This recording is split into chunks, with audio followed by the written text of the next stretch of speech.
Ok, je lance Azerty. Internet? Ah bah je sais pas ce que ça veut dire. C'est comme un énorme Minitel. Internet, c'est le nettoyage. Notre Zoom est consacré ce soir à un voyage orbital qui porte le nom d'Internet. Du 19 au 21 mai 2023 avait lieu à Rennes la 18e édition du Stunfest, le festival du jeu vidéo et de la culture vidéoludique sous toutes ses formes. Avec Guglielmo, nous avons eu l'occasion de nous balader dans les couloirs du Liberté, là où avait lieu l'événement, et nous avons tendu notre micro aux différents acteurs de ce festival atypique. Vous le verrez, entre développeurs d'expériences numériques un peu bizarres, joueurs, passionnés et champions de bowling sur Wii Sport, le Stunfest n'a pas manqué d'intervenants, tous plus intéressants les uns que les autres. Aujourd'hui, dans Azerty, on vous propose donc une émission un peu spéciale et on vous emmène découvrir la culture vidéoludique au cœur du Stunfest. Bon, je dois vous faire un aveu. Moi, je suis déjà venu au Stunfest. Active Design, c'est des expériences un petit peu narratives. Plusieurs fois même. Et d'ailleurs, à chaque fois, c'était pour la radio. C'est ça, la Ninja, le jeu dont je te parlais aussi. Très fun. Et comme Gu, la première fois que je suis arrivé au stand des jeux indépendants, franchement, ça m'a fait un truc. La quantité des jeux vidéo, il me faudrait 3 jours rien que pour les stands des jeux indépendants. Mais je dois admettre que j'ai une faiblesse pour le vieux jeu d'arcade. Et je suis donc naturellement intrigué de voir au Stunfest les 6e épisodes d'un très vieux jeu japonais, Magical Drop. L'idée de base vous est certainement familière. Vous jouez contre un adversaire, chacun dans sa moitié de l'écran, et il y a de boules colorées qui descendent de haut et qui ne doivent pas toucher les bas. Mais vous pouvez réarranger les boules, et si vous arrivez à en mettre 3 de la même couleur de réarranger, elles sont détruites.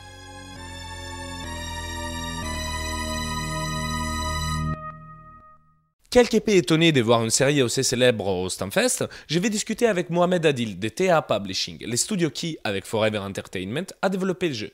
Nous parlons de la genèse du jeu, ce qui signifie de relancer un vieux jeu et de la passion qu'on a en ce moment pour ces genres de remakes. Alors Magical Drop, c'est une licence qui est assez connue, qui est sortie dans les années 90. Donc nous on a été en charge du 6e volet. Donc c'est le 6e volet qui permet en fait d'avoir vraiment ce renouveau un peu plus frais, un peu plus contemporain. Donc on a fait une refonte graphique, on a aussi adopté un gameplay un peu plus ouvert aux casual gamers, donc qui permet en fait au public qui est pas très familier avec la licence de pouvoir adopter un peu le style Magical Drop, tout en gardant l'identité, le core gameplay du volet préféré des joueurs, ceux qui ont joué au Magical Drop précédent, qui est le 3. Qu'est-ce que ça va dire pour vous, au niveau des processus vraiment créatifs et de développement, de travailler sur quelque chose qui a une histoire déjà là derrière? En fait, nous, de notre côté, quand on a voulu prendre Magical Drop et essayer d'en faire un 6e volet, on a vraiment regardé l'ensemble en fait. On a regardé en fait, comme on dit, the big picture, on a vraiment regardé l'ensemble des volets qui étaient sortis et on s'est demandé qu'est-ce que ça allait être comme 6e volet.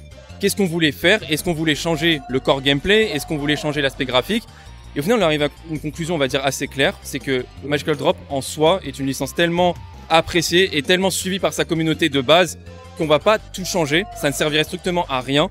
Plutôt, on va ramener et faire en sorte que Magical Drop 6 garde l'identité clé de Magical Drop, de la licence en elle-même, tout en l'améliorant et en l'ouvrant un peu plus au public, comme j'ai expliqué précédemment. Et moi, je trouve assez particulier à chaque fois la passion, disons, pour le rétro gaming ou pour la redécouverte de vieux jeux vidéo.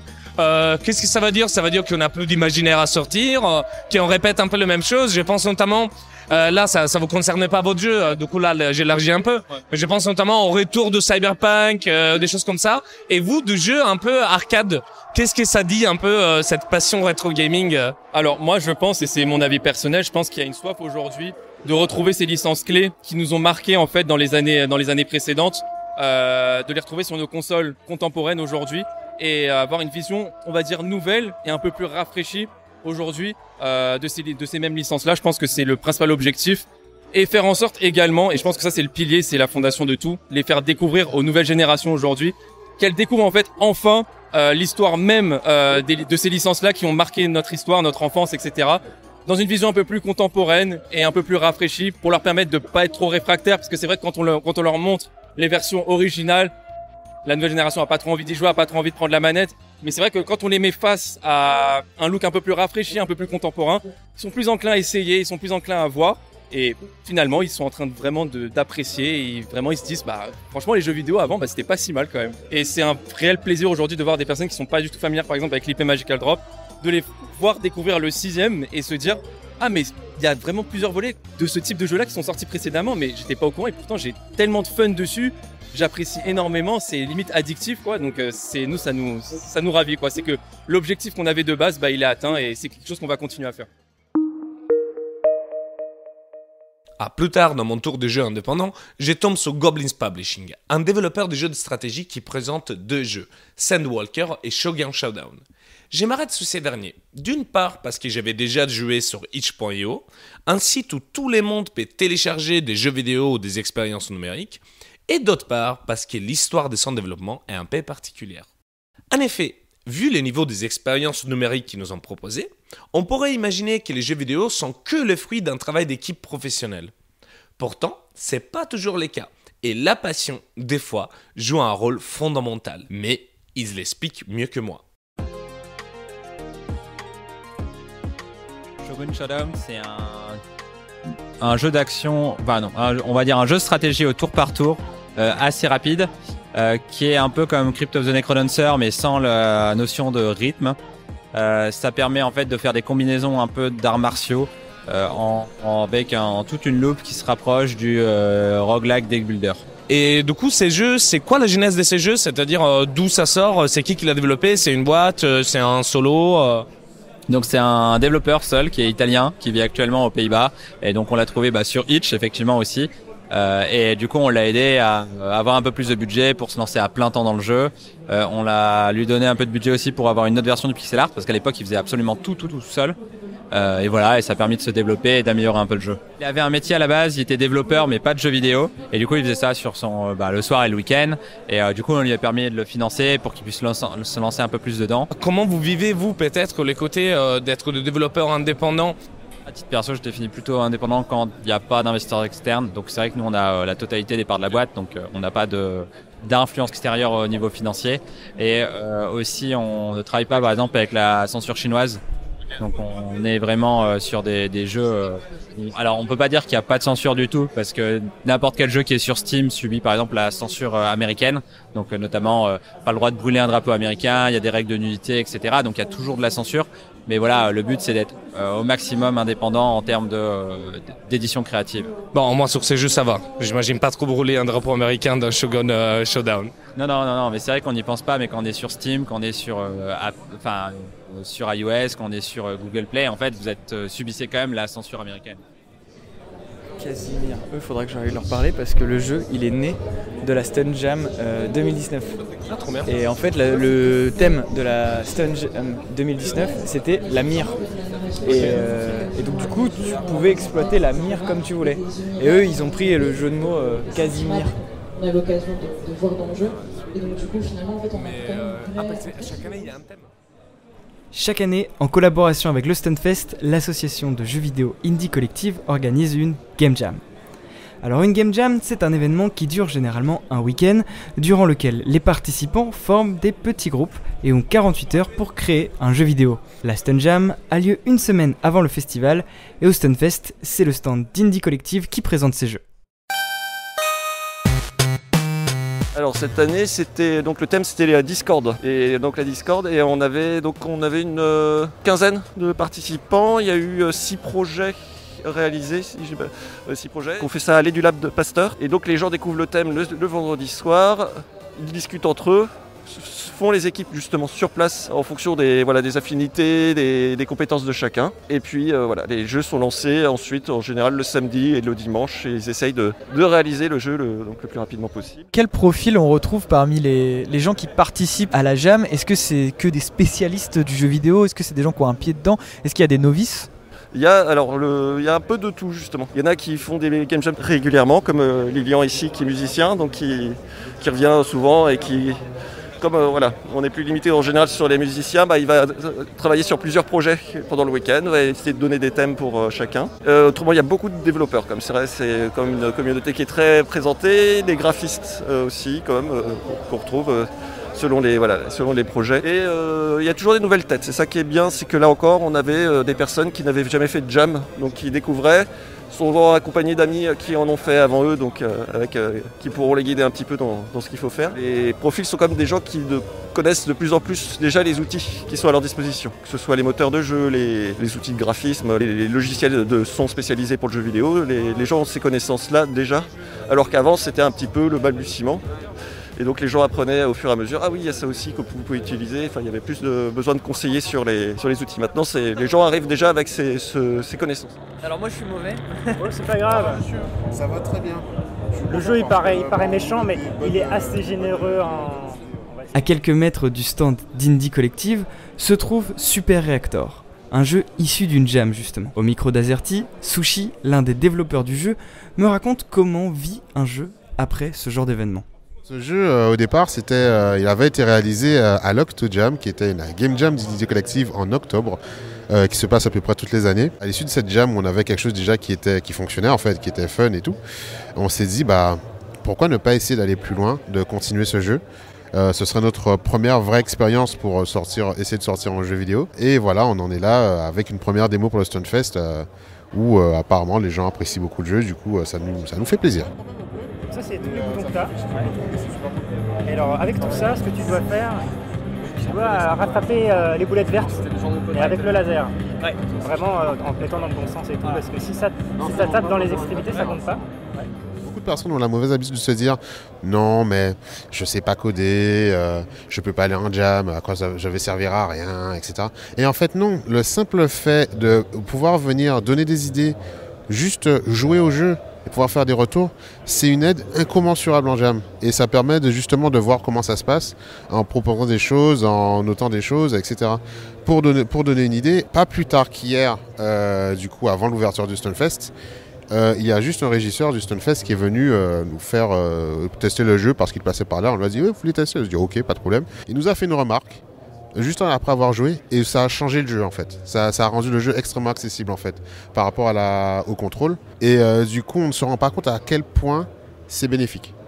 Du coup, n'importe qui peut venir en jam, proposer des idées, faire des choses. On peut se découvrir des talents de game design ou même de graphisme simple qui sont vraiment, vraiment appréciés par tout le monde.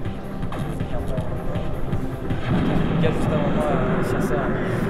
Je vais remettre Alex 2. Nickel.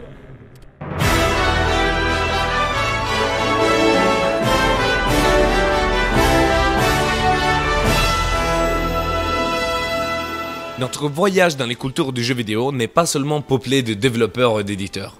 Dans une autre aile de liberté, nous trouvons un grand bloc d'ordinateurs et des joueurs hyper concentrés sur Super Smash Bros. Après avoir regardé un match, je m'arrête pour discuter avec 3 e-sporters qui se définissent pro mais casu.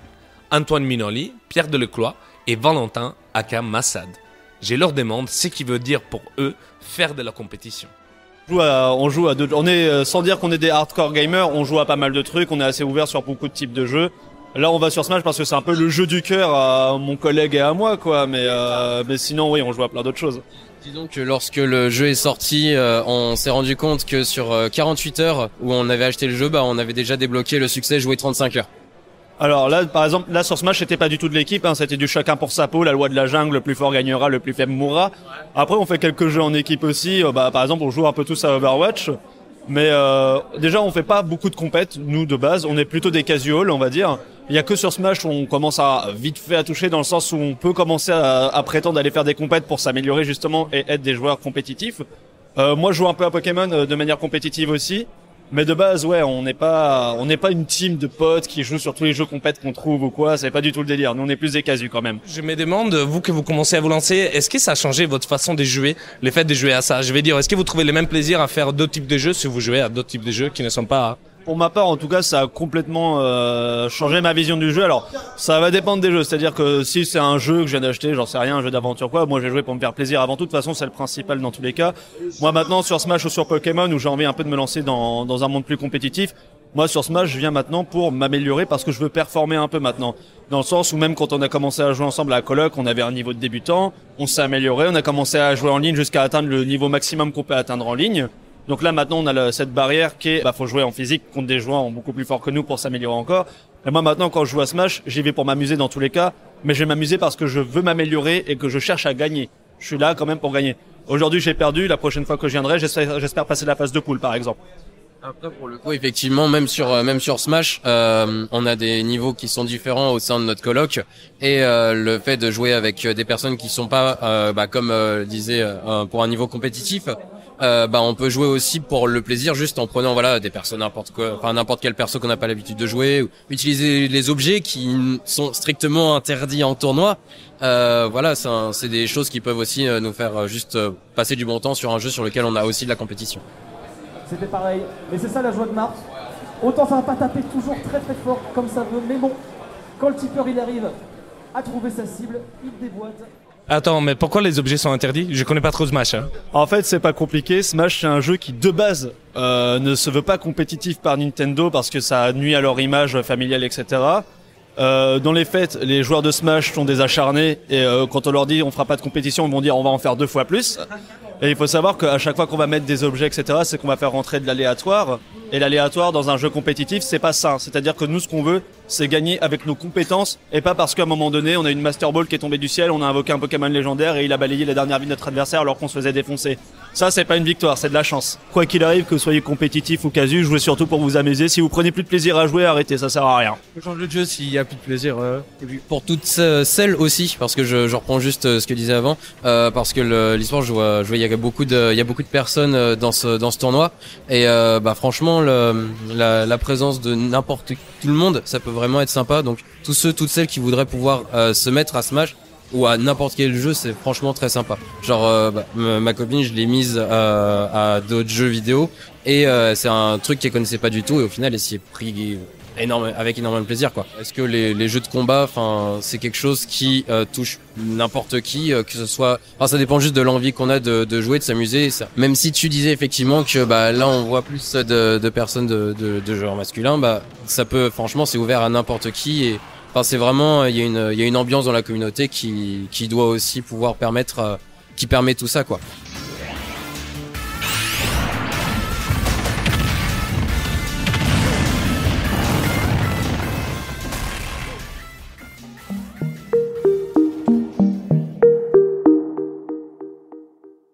J'aime beaucoup ce que nous apprennent les joueurs de Smash sur cet aspect compétitif. Le fait qu'ils enlèvent les objets pour supprimer le caractère aléatoire.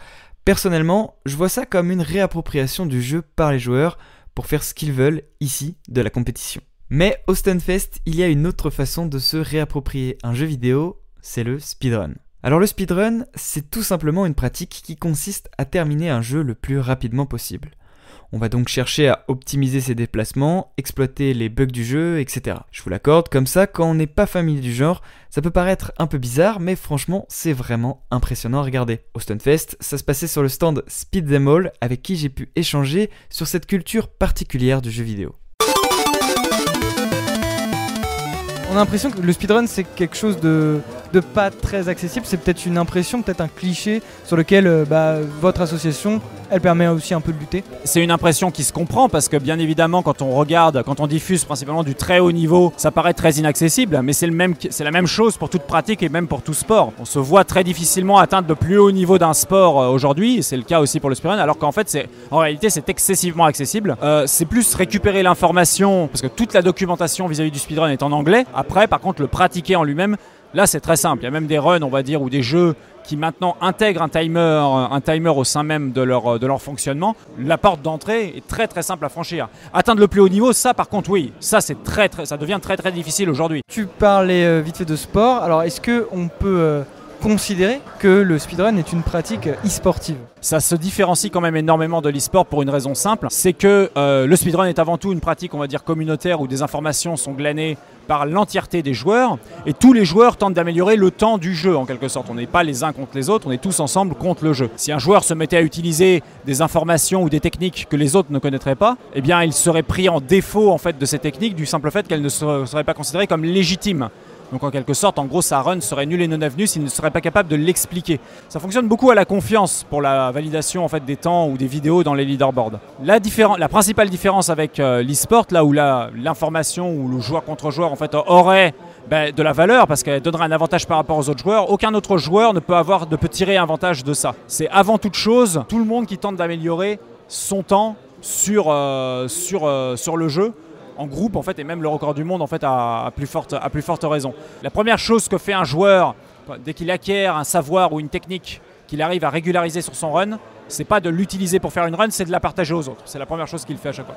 Pour l'instant, il reste cette culture, on va dire, communautaire dans le speedrun qui, à mon avis, fait partie de sa nature et fait en sorte que si ça devient, on va dire, une pratique compétitive, ça ne sera jamais au sens où est l'e-sport actuellement. En tout cas, ce sera quelque chose de différent, je pense. En plus de montrer du speedrun sur scène, l'association a pu proposer une initiation à la pratique sur le jeu The Legend of Zelda A Link to the Past. Qu'en ont pensé les participants ?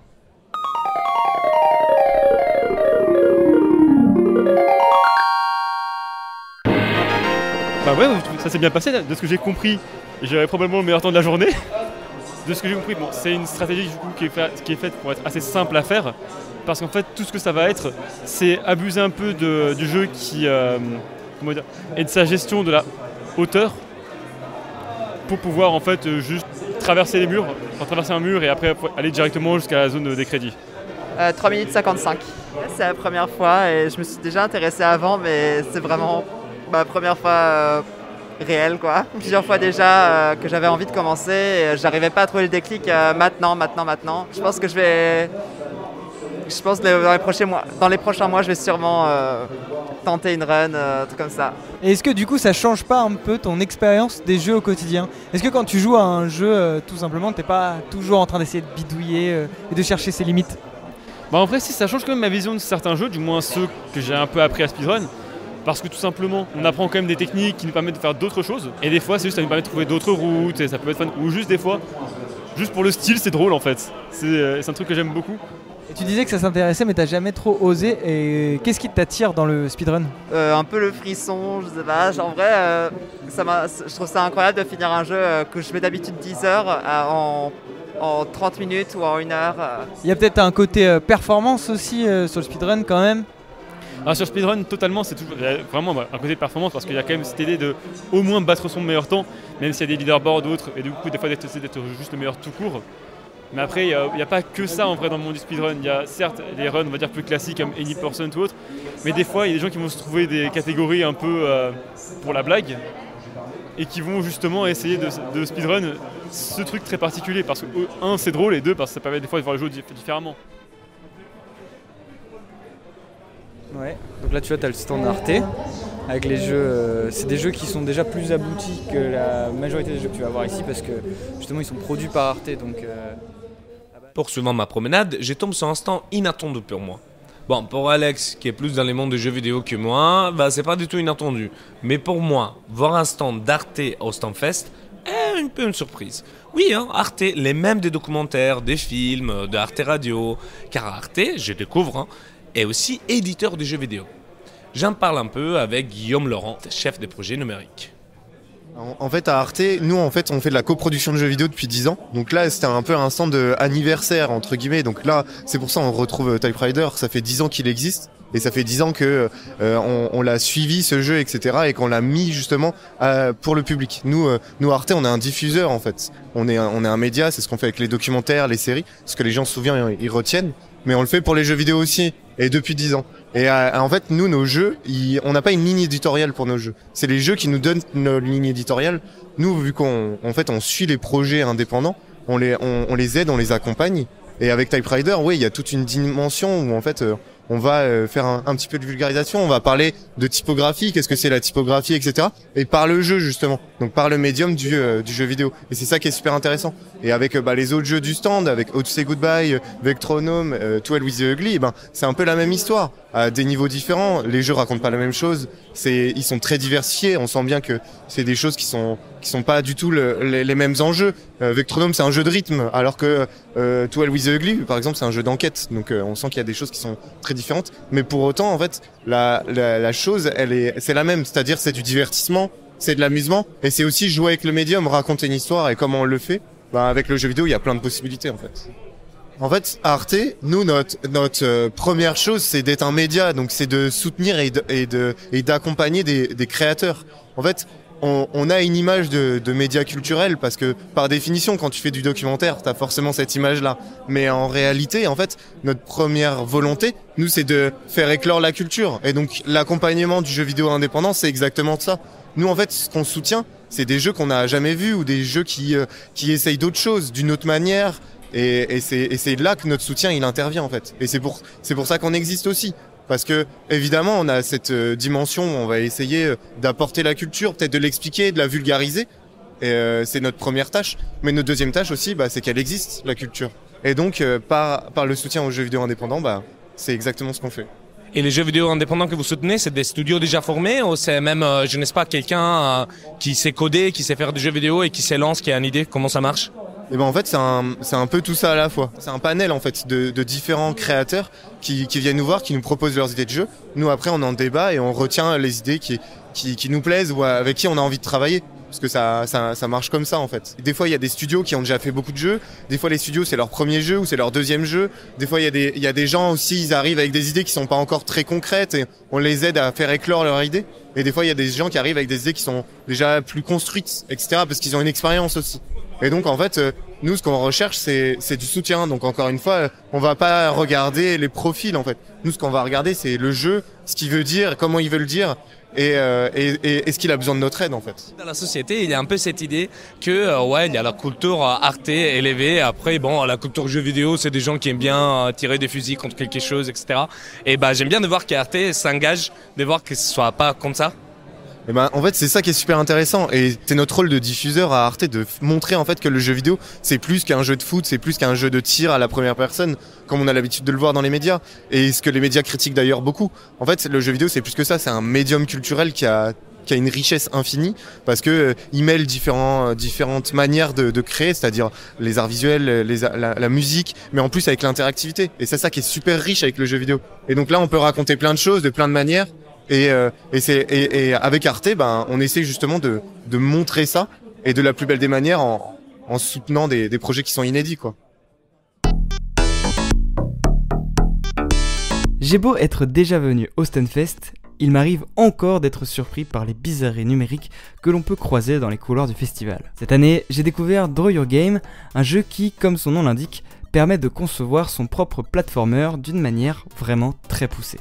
Le principe du jeu de base, c'est on dessine sur feuille, on prend en photo le dessin et ensuite on joue sur notre niveau qu'on a créé. On peut aussi créer ses assets sur ordinateur, si on est graphiste, faire des dessins sur tablette graphique, les importer dans l'application et mettre en place tout ça. On peut aussi faire une version RPG type Zelda où en gros on dessinerait les murs, les coffres, les clés qu'on allait chercher un peu partout. On peut aussi faire un mode de jeu drive à la Mario Kart où on dessinerait tout son circuit sur les feuilles, ça serait génial, il y a un potentiel de malade. On va commencer avec une plateforme là, une espèce de petite colline. Ensuite, donc ça c'est la lave. Moi, je peux faire de la lave. Parce qu'en fait, faut vraiment saisir qu'on donne vie au dessin, on donne des personnalités aux ennemis, donc on peut tout créer et je me dis c'est tellement puissant que pour moi c'est presque plus un jeu, c'est presque un moteur de jeu. Qu'est-ce que t'en penses? Ouais, alors on nous a souvent fait la remarque justement que ça serait plus un moteur de jeu et on nous a même suggéré de faire en sorte que ce soit accessible par tout le monde, style Unity, Unreal, tout ça. On le sait, en fait on le sait que le concept c'est ça, c'est plutôt un éditeur de jeu. C'est pour ça qu'on a mis aussi la partie joueur pour qu'il y ait des joueurs qui s'y retrouvent aussi, pas forcément les créateurs. Enfin, c'est trop cool en fait, c'est surtout de se dire que tout ce qu'on va pouvoir dessiner, on va pouvoir y jouer dessus. Et quand je parle de dessin, ça peut être aussi de la pâte à modeler, quoi. On peut vraiment faire un niveau en pâte à modeler et ça détecte les formes et on peut dire ok ça c'est un ennemi. Enfin, en fait, il y a des possibilités infinies et c'est ça qui est vachement cool. Ah bah oui, mais c'est là les expériences. En fait, on est sur le stand des expériences dont je te parlais. Ok. Donc les messieurs là sont très très sympas. Et là tu vois, on voit par exemple il y a le jeu cordialement, où le but du jeu, donc c'est totalement détourné, hein, c'est de taper cordialement le plus vite possible. Et genre t'as un temps limité et tu dois taper cordialement. Ah bah je connais des gens qui c'est un peu leur vie, hein.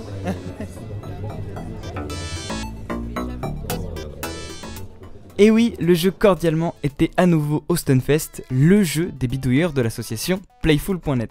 Ça aussi c'était le genre d'expérience vidéoludique qu'il ne fallait pas louper. Sur ce stand, ni Switch, ni manette d'Xbox ou de dispositifs connus des joueurs. Ici, tout n'est que construction bizarre et idées farfelues. Alors forcément, j'ai voulu savoir comment on en vient à faire ce genre de jeu. Mais ouais, nous on aime bien partir d'un concept, de blague et d'un concept relativement simple qui est accessible à tout le monde.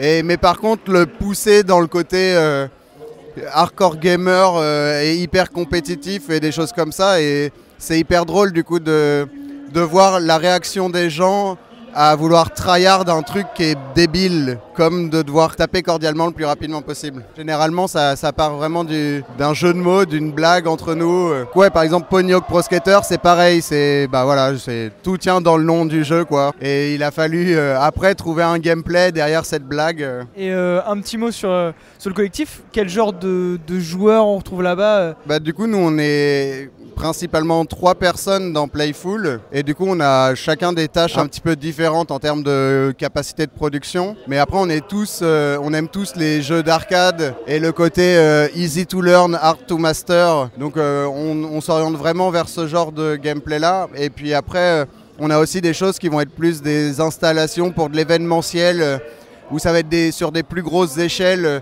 des jeux en multi-écran ou des jeux en vidéoprojection sur des façades de bâtiments ou des choses comme ça, et où tout de suite ça prend une autre ampleur.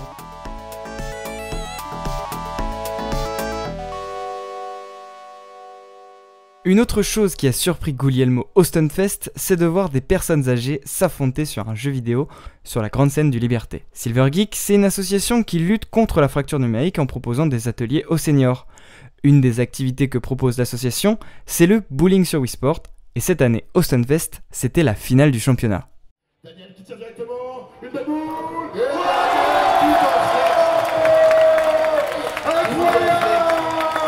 incroyable mesdames et messieurs. Mais qu'est-ce qui se passe là? Oh je fais, oh non, attendez, souffle. Je dois admettre qu'il n'est pas facile d'interviewer les joueurs de Silvergeek. Ils ont traité comme des stars. J'ai tout de même réussi à discuter avec Martine et Jean-Luc, accompagnés par Catherine, l'animatrice de leur centre social L'Audace, à Fontenay-les-Comtes, en Vendée. Ce qui m'a fait vraiment très très grand plaisir, mais vous ne pouvez pas savoir comment, c'est de voir les anciens qui sont encore comme ça, présents, qui jouent, et c'est magnifique. J'espérais être comme ça à leur âge. On est prêt à jouer, à continuer. Oui, des jeux, toutes sortes de jeux. Les seniors, ils ont encore de la vitalité pour aller faire des compétitions, se rencontrer, et ça les fait bouger, ça amène de la vie dans leur quotidien. Et ça, c'est le plus beau bonheur qu'on peut partager avec eux, quoi. Ça nous rapproche des jeunes un petit peu. Et aussi de voir dans la salle des jeunes avec des anciens différentes générations, je trouve ça magnifique. Moi je dis qu'il n'y a pas de perdant, il n'y a pas de gagnant, on est tous gagnants puisqu'on a passé un après-midi formidable. Stunfest, est-ce que vous êtes chaud? On a aussi pu échanger avec Chocobo, l'animateur de l'événement, qui, vous l'entendrez, a un peu perdu sa voix. En fait, à la base, Silvergeek, donc comme on l'expliquait au début, c'était surtout pour réduire la fracture numérique intergénérationnelle. Et de fil en aiguille, on a fait des ateliers. De fil en aiguille, on a investi dans la recherche. Et puis on s'est dit, mais qu'est-ce qu'on pourrait faire pour concrétiser tout ça, pour donner de la visu à tout ça. On s'est dit, pourquoi pas faire un trophée des seniors sur scène. C'est parti de Poitiers à la base. Ça a pris. Et en fait, depuis, je suis avec eux. Et depuis, tous les ans, ça grandit. Et puis maintenant, on en arrive à des scènes comme ça, quoi. Cette animation à laquelle tu participes, il rend très e-sportif cet événement auquel on pourrait se dire, c'est des seniors, quelque part, ils y connaissent rien à l'e-sport. Ouais, en fait, c'est pour ça que souvent, quand je fais les scènes, je répète que c'est de l'e-sport. Je répète qu'il y a des coachs, je répète qu'il y a de la mémoire musculaire. Parce qu'on a beau dire, mais nous, on est des vrais gamers, on mange du carte graphique. Donc on connaît, on sait qu'il y a du coaching, il y a de l'analyse coach, il y a du head coach, etc. Nous, on essaye de reproduire ça. Et c'est important. Parce que là, le niveau qu'ils ont, c'est pas, ils tirent pas comme ça. Ils se sont entraînés pendant des mois avant. Et là, c'est pour ça qu'on essaye vraiment de mettre un point d'orgue sur l'e-sport. C'est de l'e-sport. Et c'est pour ça aussi, quand je regarde le public, je dis, mais toi, est-ce que tu es capable de le faire? Et non, ils sont pas capables de le faire. Même moi, je ne suis pas capable de le faire. C'était la première fois que je venais voir aussi et c'était incroyable. Je ne connaissais pas jusqu'à il y a 2 jours et la chose qui m'a énormément marqué, c'est la différence d'ambiance entre ici et les couloirs à côté où il y a l'e-sport qu'on considère classique, des jeunes, etc. où c'est beaucoup plus sérieux, c'est beaucoup plus concentré, etc. Et ici, il y a une ambiance de fou. C'est incroyable que vous avez généré ça. Oui, en fait, c'est parce qu'en fait, c'est les seniors. C'est-à-dire que maintenant, il faut se mettre à la place des gens qui ne connaissent pas, comme toi. Tu arrives, tu vois des seniors, tu dis mais qu'est-ce qui se passe? Pourquoi je vois Josiane, 91 ans, taper un strike et que le public soit en folie? En fait, la réponse est dans la question.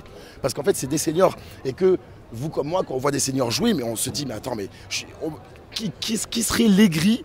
Qui serait comme ça dans le public, les bras croisés en train de dire non, c'est pas possible. Juste le fait que ça soit des seniors, ça embellit le tout et c'est pour ça qu'on continue avec ça. Et en plus de ça, Silver Geek, l'association se développe dans la recherche et dans les ateliers pour réduire la fracture numérique intergénérationnelle. Et donc il y a tout un accompagnement. Et c'est pas que pour aujourd'hui. C'est-à-dire que ça, c'est aujourd'hui, c'est la cerise sur le gâteau. Mais à côté de ça, il y a vraiment tout un travail qui est fait avec nos seniors pour vraiment les familiariser avec le numérique. Et ça leur permet, par exemple, le truc le plus simple, ça leur permet de garder contact avec leurs petits-enfants par exemple. Et utiliser une Wii ou une Switch ou toute autre console, mais ça aide, ça familiarise. On se dit en fait le numérique ne fait pas si peur que ça. Et donc du coup, voilà, c'est tout un amoncellement de choses. Et ça, aujourd'hui, c'est la cerise sur le gâteau. Voilà, c'est pour vraiment leur donner le sourire et qu'ils se disent ah ouais, c'est ça le jeu vidéo, c'est ça l'e-sport. Et c'est incroyable. Mesdames et messieurs, Marcel et Monique qui vont donc remettre le trophée. Bien sûr, à ta dérivée.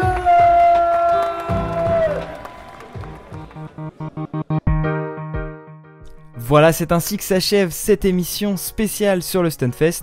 On remercie les équipes du festival qui l'ont rendu possible et également un grand merci à ceux et celles qui ont accepté de répondre à nos questions. Cette émission ainsi que les précédentes sont disponibles sur toutes vos applications de podcast et sur le site www.c-lab.fr.